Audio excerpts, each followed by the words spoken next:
So, good evening. This has been another very interesting 72 hours or so. Today is Sunday, August the 17th, and it is about 10 minutes past 8 p.m. here in central United States, Kansas City. And I was wondering, excuse me, if I should make a video or not, because the details of the meeting between President Putin and President Trump has been fairly limited. I was able to pick up bits and pieces here and there, and we're going to take a look at this. The actual reason for this video now is the response of the Europeans as they will be traveling collectively between the British Prime Minister, the French President, the German Chancellor, the President of the EU, Ursula von der Leyen, and I believe the President of Finland. So you're going to have, plus, of course, the most important person, President Zelensky. But this is a pretty big thing that they thought that they had to send Starmer, Macron, Merz. I can't remember the name of the fellow from Finland, the president. That fellow is going there, and Ursula von der Leyen, which apparently was at the request of President Zelensky. They're going to go there now. You would have figured that maybe one or two, Starmer and Macron, for instance, would have been enough to go there with Zelensky, but to go to this extent and that many people, and especially leaders, is pretty significant. And that kind of leaves us in a position where we have to kind of read the tea leaves here, which I'm not good at, most people aren't, with the information provided across several channels, different countries, and so far and so on. And it seems to be something there which has hit something in the central nervous system in Europe, that the European leaders decided to converge onto Washington, D.C.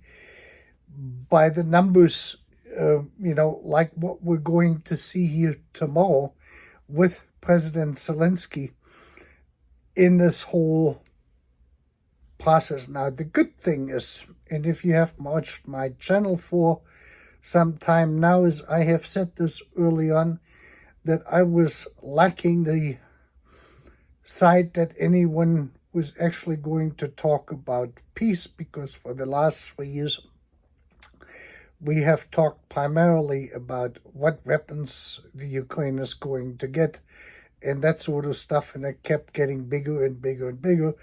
And of course, on the other side is the Russians started to crank up their industrial military complex here and go towards a smaller sized, wartime economy.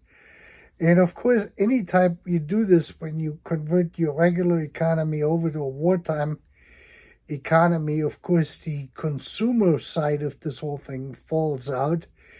And that kind of leaves the regular citizens who are not directly involved in it with some shortfalls and shortages. That is a normal undertaking in this. Now, anyway, so somewhere along the line on Friday, Putin and Trump must have discussed something which hit on the central nervous system within the European Union, that the European Union reacted the way they did today without saying much. We're going back either the glass bowl, the crystal ball, where we have to look, and we should look in the future, or the reading of tea leaves, or the cards in general, and I wouldn't get into this. Let's just re-emphasize on what we got here. One thing I was able to actually look at or listen to was the grievance list of the Russians. Now, many people, and Putin said this himself, he made comparisons to World War II and how the United States and the Soviet Union were allies. Now, we have to remember two things. Is at that point the Soviet Union, Russia, was only a part in the Soviet Union, a part like the Ukraine, Georgia, and other places. The leader of the Soviet Union in the beginning and towards the end, of course, of World War II was Stalin, and Stalin was from Georgia, from the state of Georgia. So, and this all, saying, well, we're comparing here apples and bananas, if we're looking at this, of who was in charge. This is now the Russian Federation, which is no longer the Soviet Union in size, leadership, or composition, of what was before. And that, of course, raises a lot of questions to begin with. On the other hand, is we have to look at this and see on how did we actually get to this point of 2022 that President Putin and his administration decided to move into Ukraine. And of course, the beginning in this came at about 2007 when Putin gave his speech at the Munich Security Conference. I think it was January or February of 2007. And he pointed out the advancing or the expansion of NATO into Romania, Bulgaria at this time, and other areas. So this was already the point when the Russian Federation and his administration, and then Medvedev's and his administration after that, became more and more concerned about the eastward expansion of NATO and the, things which come with it, which they perceived as a threat.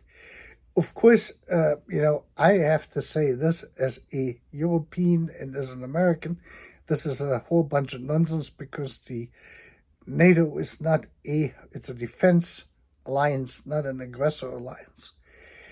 And unless you cause an Article 5 situation, nothing is ever going to come out of it. It didn't since 1955 or 1954 until everything collapsed in 1991. None of this ever materialized to any hot war whatsoever. So this is kind of a maladjusted reasoning, for doing anything. Then came, this was, let's put it back in 2007, this was at that Munich conference, we had Senator Lieberman, Al Lieberman, who was a Democrat, but by that time had become an independent, who was the running mate of Al Gore and that sort of stuff. And then we had John McCain, who could not look at Putin while he was speaking, and then made some gestures towards him of disapproving and that sort of stuff while he was talking. And then we had, I forgot his name now, the security advisor, I believe, or the Secretary of Defense under Bush's second term, there with him. I forgot this fellow's name now. Anyway, these people with Lieberman, they were not very, how should I say this? They were not very empathetic or sympathetic, trying to understand of what Putin was saying. And they expressed this when you watch the video and you see the camera go on there,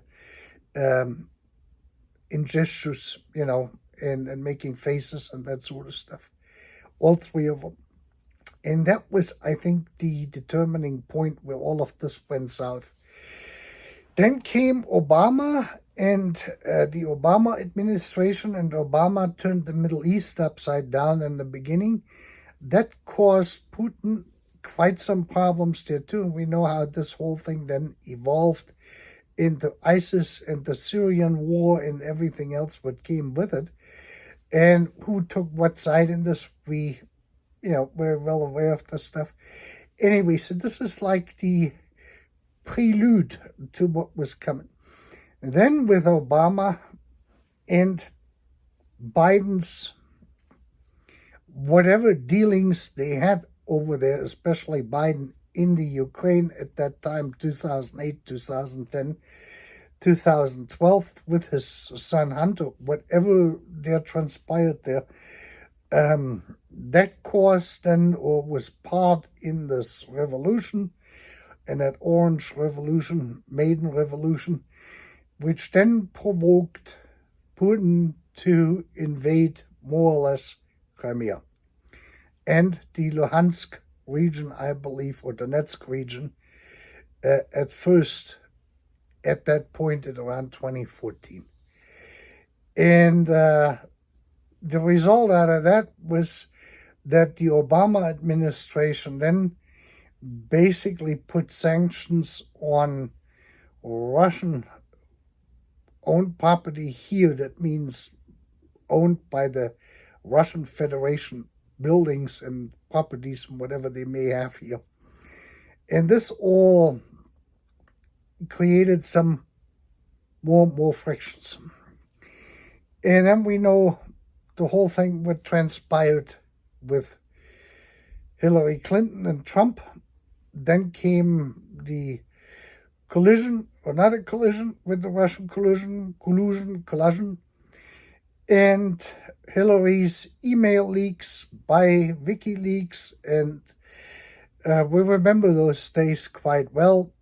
And then came that infamous phone call Trump had with Zelensky, where he said he's not going to release any money to him, basically asking him to do certain things before he would release this, which didn't happen. But then the Democrats winded up impeaching him, Trump, the first time, which then didn't go anywhere. And then one thing led to another.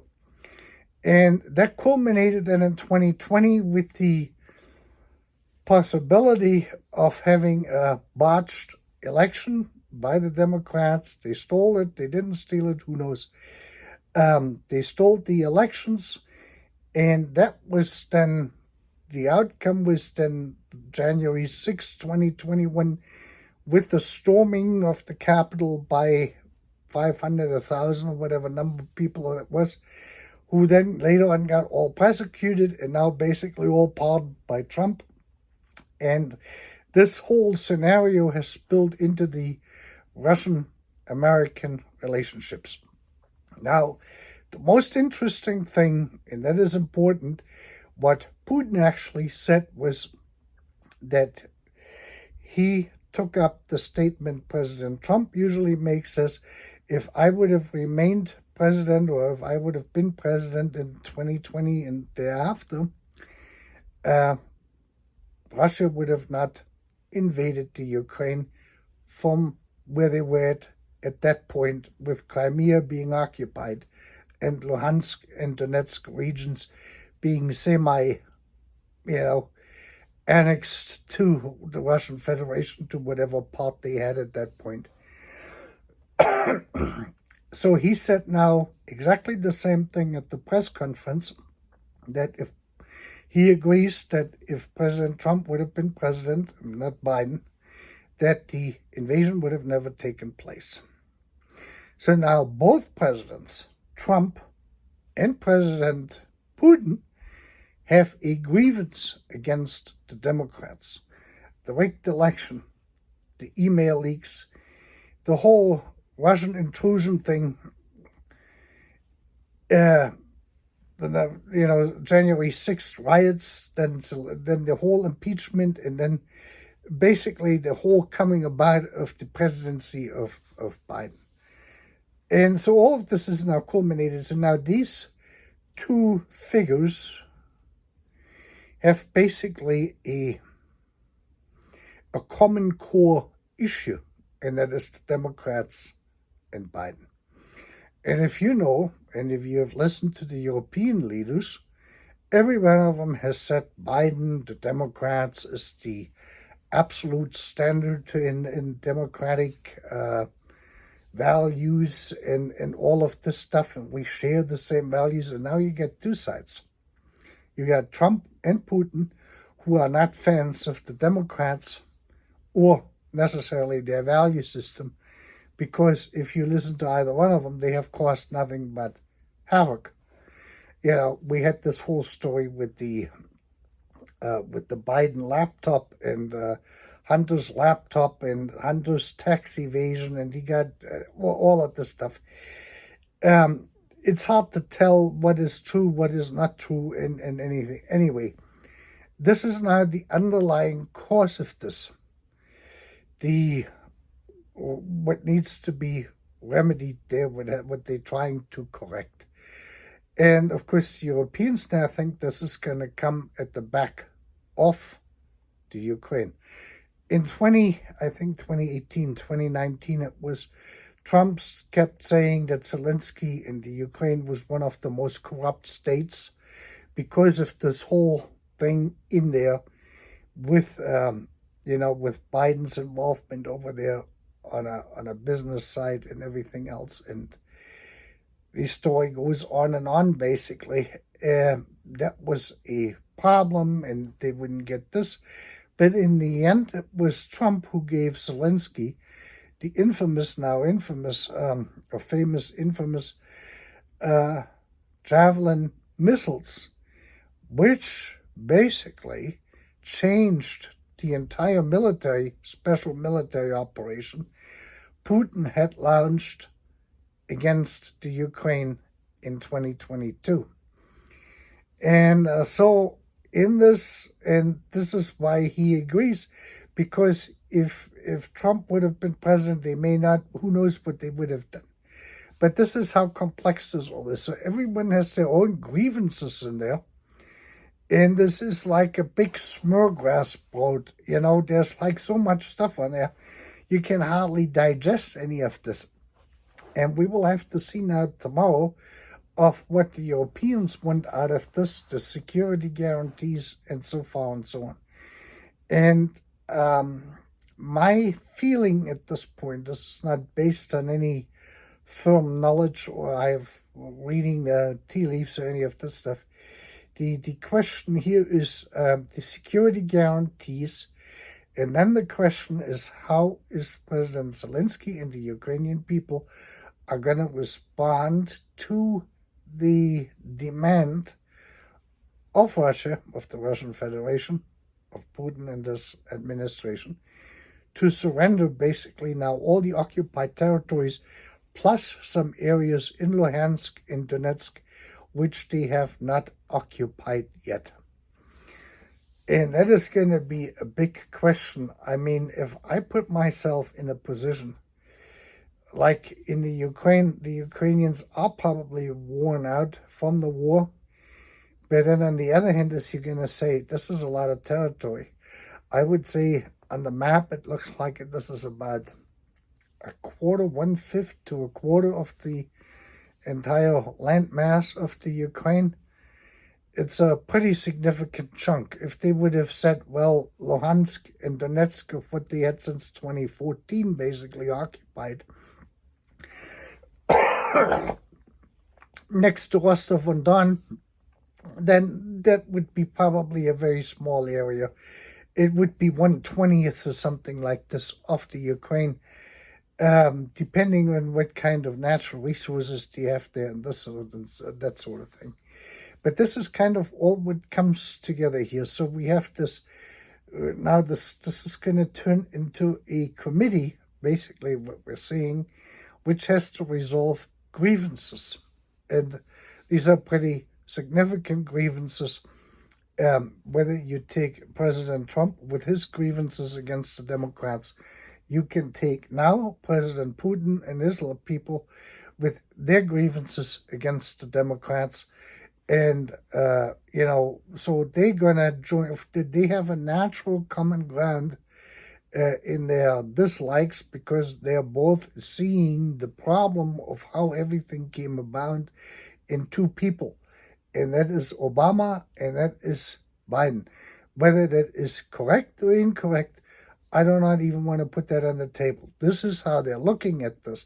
This is how these people feel about this.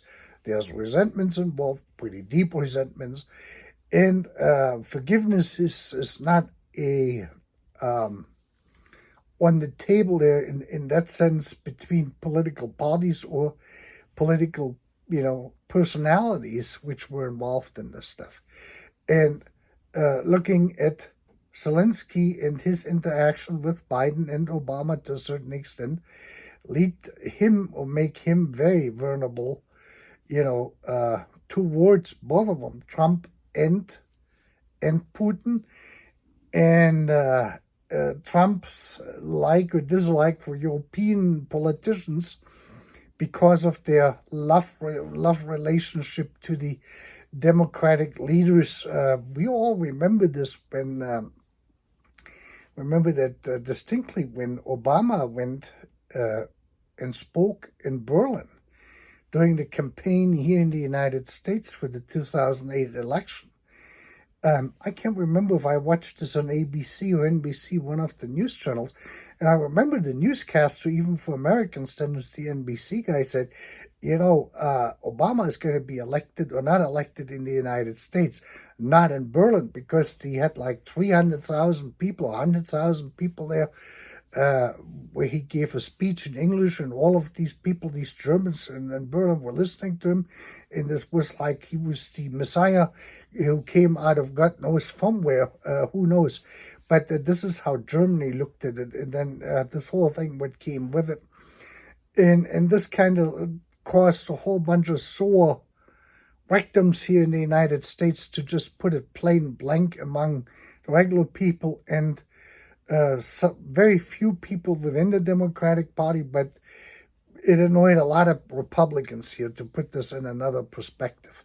So all of this stuff is lingering around in all of this. This is like a big pot of a stew, and that stew doesn't taste right. It got too much salt in it. It's this is sort of what we got here. So we will see how this is going to play out tomorrow, and who's going to say what. And I really think the big arguing point in this is going to be the territorial landmass of what has to be surrendered, or what should be surrendered to the Russians.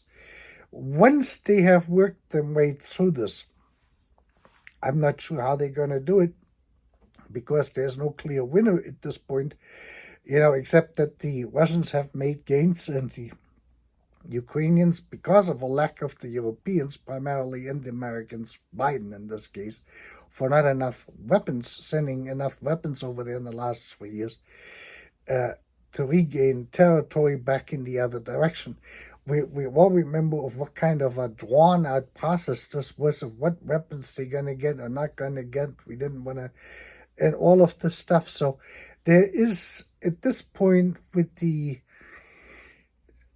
occupied areas, we have to say it this way, they're stagnant. They have been stagnant because of the lack of the West to supply the Ukraine, which lacks their own full-blown industrial military complex to fight the Russian armies back, the advances. They have held them up, but they were not able to throw them back all the way to their homeland, to the borders to the Russian Federation. And that is a very tricky, morally very questionable situation. There's plenty of blame to go around it, and if you listen to my channel, then you know that I had pointed this out in almost every other channel I have made since this war or this conflict started, or the special military operation, no matter how you want to call it. And I've said this since the beginning, and of course, as more as the West does do, is more of a response you're going to get from the Russians in terms of building up and, increasing their industrial military complex. No one really wants this. The Russians don't want it because it interferes with the regular economy.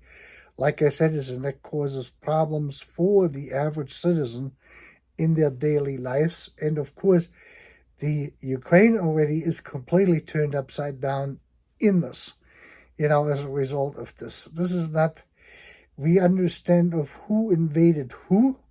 We understood of why the invasion was stopped in the first place. That was because of Donald Trump and the Javelin missiles he gave to,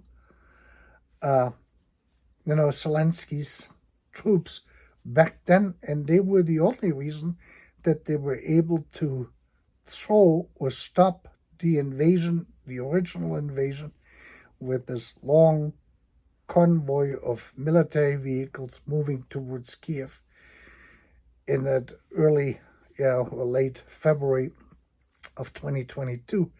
We remember that, and the, failed air attempts there on the Kiev airfields and Homas,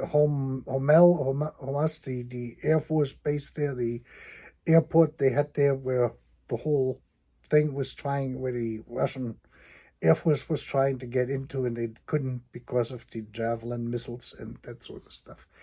So this is kind of why one thing led to another. Without the Javelin missiles, we can analyze this, there probably would have been resistance. It is possible that the troops which were sent in by the Russian Federation, the original first troops, could have made it to, that is possible, could have made it to Kiev, could have locked down Kiev and instigated a political change. That would be the other question here, which is probably going to come up, and this will be the last part of my analysis here. This is the question is, what do you think, what do we think is going to be Zelensky still president? There might be a possibility there that Zelensky might be able to get his parliament to agree to a peace treaty, since they don't want to do a ceasefire now. And in that particular respect, we may see then, if they do come to terms with it, that would spell the end of his presidency, and he may or may not have to leave the Ukraine for security reasons. That is possible. He may go into exile, he may come to America, he may go to England, to France. I don't know. This is all pretty much on the table, because I'm pretty certain there's going to be a small group, in the 5 to 15, 20% range in the Ukraine of Ukrainian citizens who are going to disagree with this, no matter how much territory there is. And that group could pose a potential risk for long-term stability, inner stability in the Ukraine, no matter of who the president is. But these people are probably going to pose a severe threat to Zelensky if he's going to get this through, and possibly other politicians in the Ukraine who are involved in this. Similar to what we had in Germany, when Germany, got involved in the peace treaty in 1918 after the revolution, and we winded up with the Versailles Treaty and that sort of stuff. And we had, as I pointed out here, the organization Consul, who actively pursued to kill politicians in the Weimar Republic, elected officials who were actively involved in the negotiations in the early 1920s with the Allied powers at the Versailles Treaty. They were basically assassinated. And that is something we could see here as well. So this is the afterthoughts and all of this of what we're looking at and what there may be coming or not. I waited this long. I thought one thing was interesting, so I put the picture up. That would have been the menu. I believe, if I understood that correctly, they would have had, if Putin would have agreed right there and then on the spot to the ceasefire, and Trump would have lifted more or less all sanctions against Russia. And they would have had then the lunch or, early dinner, whatever time frame that would have been, there at the Joint Air Force Base, at the joint base. And that didn't materialize, so I guess Putin and his guys, they had to leave on an empty stomach without getting anything. The other thing I did see, which I found kind of interesting but understandable, is for one is the Russian military, or the Russian operators of the airplane, meaning the pilot, had to pay the base, the Air Force Base, in cash for the jet fuel when they retanked. I don't know how much they loaded. Because of the sanctions, their credit card wouldn't work. And so was most of the reporters who came with them in this entourage, the Russian entourage. They had to be housed in a gym on the military base where they had put up carts and dividers. So they put two carts together with a divider. And I guess the U.S. military was feeding these people, but they were basically, unless they had U.S. dollars in cash, they were not able to purchase anything on that military installation or in Anchorage itself, because the sanctions, their credit cards wouldn't work. Anyway, I saw a picture of it and a little bit of a video where these people were put up. And I guess for one night or two nights, you can live through it. We have lived all through stuff before. With this, you have a great night, and we will see tomorrow what's going to happen. And depending on how interesting or how significant that is, what is going to be decided or not decided tomorrow, I may tune in sooner than this. With that, you have a great evening and have a good start to next week.